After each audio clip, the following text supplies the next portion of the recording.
ദേശീയ അധ്യാപക ദിനത്തിൽ മുതിർന്ന അധ്യാപകരെ കേരള സർവീസ് പെൻഷനേഴ്സ് അസോസിയേഷൻ ആദരിച്ചു. മുൻ അധ്യാപകരായ NU Joseph Njaloor, Jose Attippuram, Mary Xavier Edasseril എന്നിവരെയാണ് KSSPA ഭാരവാഹികൾ ആദരിച്ചത്.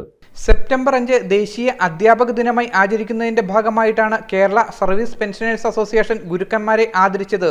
മുൻ അധ്യാപകരായ NU Joseph Njaloor, Jose Attippuram, Mary Xavier Edasseril എന്നിവരെ വീടുകളിൽ നേരിട്ടെത്തിയാണ് KSSPA ഭാരവാഹികൾ ആദരിച്ചത്. ഈ ദിവസം ഞാളൂർ ജോസഫ് സാറ് നമ്മൾ ഏറ്റവും സീനിയറായിട്ടുള്ള അധ്യാപകൻ എന്ന നിലയിൽ നമ്മൾ ഇവിടെ ആദരവും അഭിനന്ദനവും അറിയിക്കുകയാണ്. അദ്ദേഹത്തിൻ്റെ സേവനത്തിൽ 33 വർഷം സേവനം അധ്യാപക ജീവിതത്തിൽ നടത്തിയിട്ടുണ്ട്. അനേകം കുട്ടികൾക്ക് വിദ്യാഭ്യാസം പകർന്നു കൊടുക്കുകയും മാതൃകയാകുകയും ചെയ്ത അധ്യാപകനാണ്.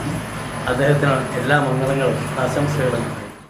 Ivan Sebastian, KS Hasankutty, Jojo James, Jolly M Muringamattam, Francis Joseph, AC Kurian, Jessy Mathew, Maggie George, Mathew UV, Roy George എന്നിവർ പരിപാടികൾക്ക് നേതൃത്വം നൽകി. News bureau, MD news. എല്ലായിടത്തും വൈഫൈ, എല്ലാത്തും ഇന്റർനെറ്റായ നാട് മുഴുവൻ ഡിജിറ്റൽ. നാട്ടാരെല്ലാം ബ്രൗസിംഗിലാണ്. എന്നാ സ്പീഡാ കേരള മിഷൻ. എല്ലാവർക്കും ഇന്റർനെറ്റാ, എല്ലായിടത്തും നെറ്റാ. കേരള വിഷൻ നവകേരള പ്ലാൻ വെറും 199 രൂപയ്ക്ക്.